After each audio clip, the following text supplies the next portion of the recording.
नमस्कार, कैसे हो? आज हम आए हुए गॉर्जियस हाइक पे और यहाँ की जो ग्रीनरी है ये देख के हमें अभी कनाडा के हॉट टॉपिक की याद आ गई, जो है the federal carbon tax. अभी जो कार्बन टैक्स हाइक हुआ है उसके बारे में लोग काफी चर्चे कर रहे हैं। To force a carbon tax election so Canadians can decide. Already इतना इन्फ्लेशन है और भी ऐड कर रहे हैं tax. With an April Fool's Day, joke's on you, carbon tax hike of 23% is part of a plan to quadruple the tax, which is going to drive, it's going to kill jobs, it's going to force seniors to choose between eating and heating. क्या ये सही है या नहीं है, इसकी advantage and disadvantage की पूरी डिटेल में बात करते हैं हाइक चढ़ते चढ़ते। तो चलिए शुरू करते हैं। सबसे पहले बात करता है व्हाट इज कार्बन टैक्स। ये टैक्स फॉसिल फ्यूल पे अप्लाई होता है और इसके थ्रू कैनेडियंस को एनकरेज किया जाता है कि जो पॉल्यूटिंग फ्यूल है उसका कंजम्पशन कम से कम किया जाए। पब्लिक ट्रांसपोर्ट का यूज़ करो, इलेक्ट्रिक व्हीकल यूज़ करो और जो भी कार्बन के सोर्सेज है, जो फ्यूल यूज़ करके कार्बन पैदा होता है उसका कंजम्पशन कम से कम किया जाए।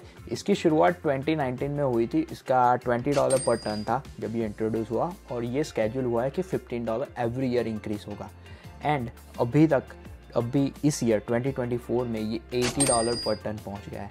एंड जिस हिसाब से इसका स्केड्यूल है ये 170 $170 पर टन 2030 में पहुंच जाएगा। हाइक के बारे में थोड़ा बता देता हूँ कि 2.4 किलोमीटर की हाइक है, एवरेज टाइम है 1 आवर जैसा और हमारे घर से 10 मिनट की दूरी पे है।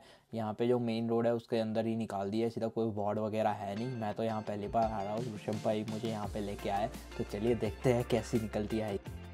इसकी इम्पैक्ट ये है कि जब भी हम फ्यूल अप करेंगे गैस तो 3.3 सेंट गैसोलीन पे हमें एक्स्ट्रा देना पड़ेगा एंड जो डीजल है उसके ऊपर हमें 4.1 एक्स्ट्रा देना पड़ेगा।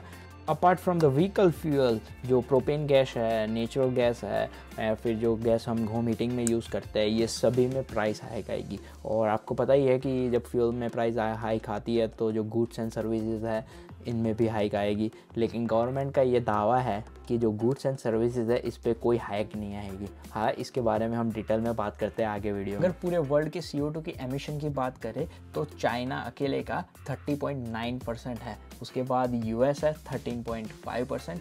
अगर वेट में बात करें तो अभी तक China 10 billion ton carbon emit कर चुका है और अगर कनाडा की बात करें तो सिर्फ 600 मिलियन टन कार्बन एमिट किया हुआ है। फिर तो लोगों का क्वेश्चन करना वैलिड ही है, क्योंकि चाइना, US एंड ज़्यादातर कंट्री में कार्बन टैक्स तो है नहीं। ग्रीनरी देखो अब मेरे पीछे कितनी है। कनाडा जो फॉरेस्ट एरिया में है वो 3rd नंबर पे आता है सबसे ज़्यादा फॉरेस्ट एरिया में, फिर भी कह रहे हैं कि हम कार्बन ज़्यादा पैदा कर रहे हैं। भाई इतने फॉरेस्ट देखो, इतनी ग्रीनरी देखो, सब कार्बन को वो कर देगी। Here comes the twist. जो कार्बन टैक्स कलेक्ट किया जाता है उसमें से most of them are given back to the people. On an average बात करें तो हर एक प्रोविंस का डिफरेंट होता है। जैसे रूरल एरिया में अगर कोई रह रहा है तो उन्हें ज़्यादा रिबेट आएगी। तो जो कार्बन टैक्स की रिबेट है अगर ऑन एन एवरेज गिनी जाए तो अल्बर्टा में 225 क्वार्टरली मिलती है। तो इसका मतलब है कि $900 ईयरली मिलेगी आपको अगर आप अल्बर्टा में रह रहे हो कार्बन टैक्स की रिबेट। एंड अगर ओंटारियो में रह रहे हो तो 560 और एवरी प्रोविंस में डिपेंड करता है। एंड अगर आप ब्रिटिश कोलंबिया में हो तो उसकी भी डिफरेंट है, क्योंकि ब्रिटिश कोलंबिया ओनली एक ऐसा प्रोविंस है जिसमें जो कार्बन टैक्स है वो प्रोविंस के थ्रू कलेक्ट की जाती है, नॉट अ फेडरल। तो उनका भी थोड़ा अलग है, लेकिन वो ऑलमोस्ट अल्बर्टा के नज़दीक ही है। तो मतलब बेसिकली जो पैसा इकट्ठा किया जाता है उसमें से almost given back to the people, क्योंकि उसमें ऐसा होता है कि सब्सिडी वगैरह होता है। जैसे फार्मर वगैरह जो who grows a food and catch the food, उनको ज़्यादा दी जाती है रिबेट एंड रूरल एरिया में। To make sure that pollution is not free anywhere in this country.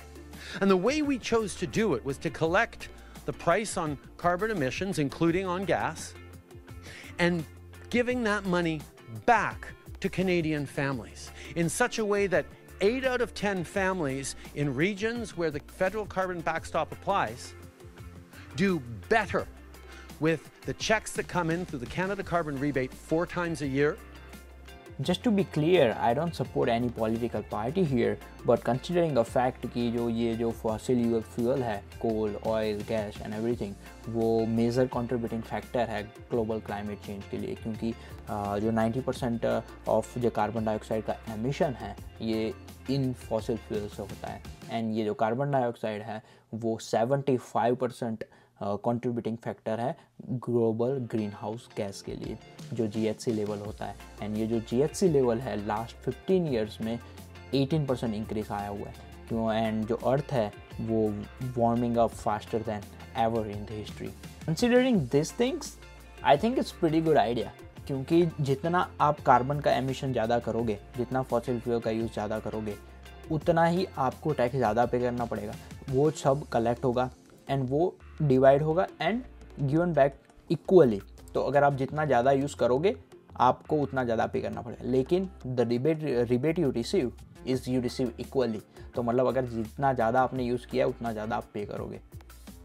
That helps offset not just the price of gas, but the cost of groceries, the cost of living that go up left, right, and center. The parliamentary budget officer confirmed that 8 out of 10 families get more money back from the Canada carbon rebate than they pay the carbon price at the pumps or the grocery stores. Do you know, जब आप 1 litre gasoline fuel up कराते हो अपनी tank में, that adds 2.3 kg of carbon. And same thing with the diesel, but little more. 1 litre diesel से 2.7 kg carbon add होता है। And we are at the top. And अगर आपने ये वीडियो एंड तक देखी है तो मुझे कमेंट सेक्शन में बताओ कि आपके क्या थॉट्स है कनाडा एंड कार्बन टैक्स पे। I really want to know. And अगर आपको ये वीडियो हेल्पफुल लगी है तो ऐसी और भी अच्छी अच्छी वीडियो देखने के लिए चैनल को सब्सक्राइब करना मत भूलिएगा। I will see you in the next one. Bye bye.